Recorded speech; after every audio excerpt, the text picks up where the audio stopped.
German দার্শনিক হেগেলের কথা অনেকে আপনারা জানেন। একটা অসাধারণ কথা বললেন বুদ্ধিমানরা ইতিহাসের সাথে হাঁটে, আর যারা নির্বোধ ইতিহাস তাদেরকে ধাক্কা দিয়ে হাঁটানোর চেষ্টা করে।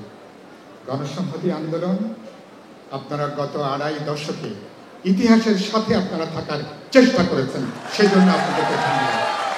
মানুষের প্রতিটা গণতান্ত্রিক আন্দোলন, লড়াই, সংগ্রাম আমরা প্রায় একসাথে কাঁধে কাঁধ মিলিয়ে আমরা লড়াই করেছি এবং আমরা হাঁটার চেষ্টা করেছি।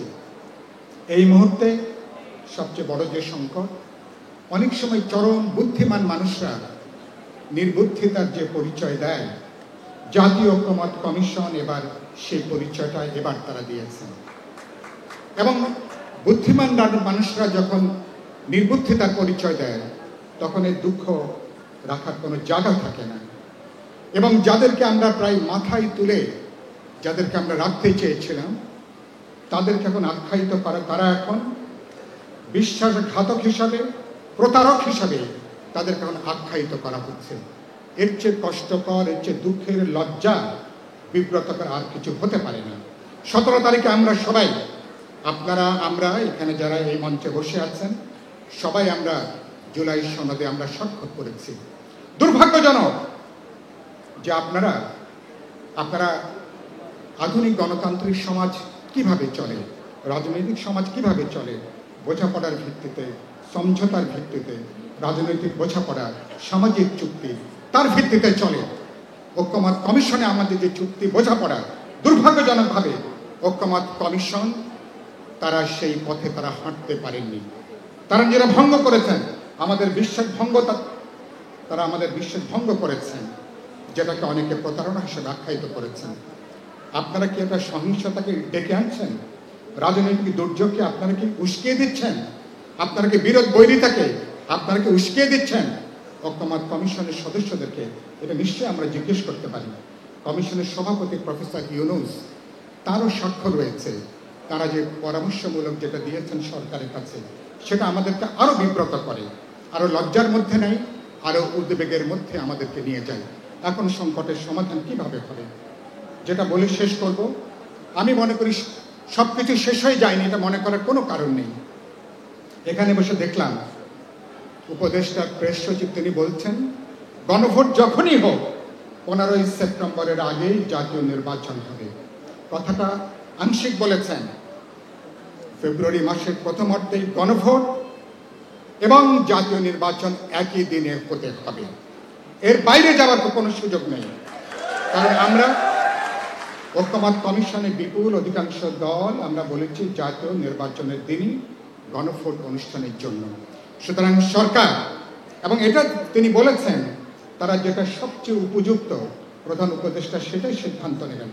অধিকাংশ রাজনৈতিক দল, জনগণের যে চিন্তা মতামত, তারা একইভাবে তারা চিন্তা করে।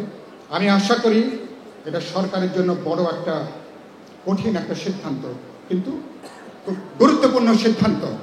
আপনারা বিশেষ কোনো দল, বিশেষ কোনো মতাদর্শের প্রতি আপনাদের পক্ষপাত থাকার কারণ নেই, বিশেষ কোনো দিকে ঝুঁকে পড়ার কোনো কারণ নেই। সুতরাং আপনারা দেশের মানুষের সাধারণ যে প্রত্যাশা, রাজনৈতিক দলগুলো যে প্রত্যাশা, তার উপরে আপনারা দাঁড়াবেন এবং মেহেরবানি করে আপনি সংবিধান সংক্রান্ত কোনো আদেশ জারি করা থেকে আপনারা বিরত থাকবেন, এই অনুরোধটা করতে চাই।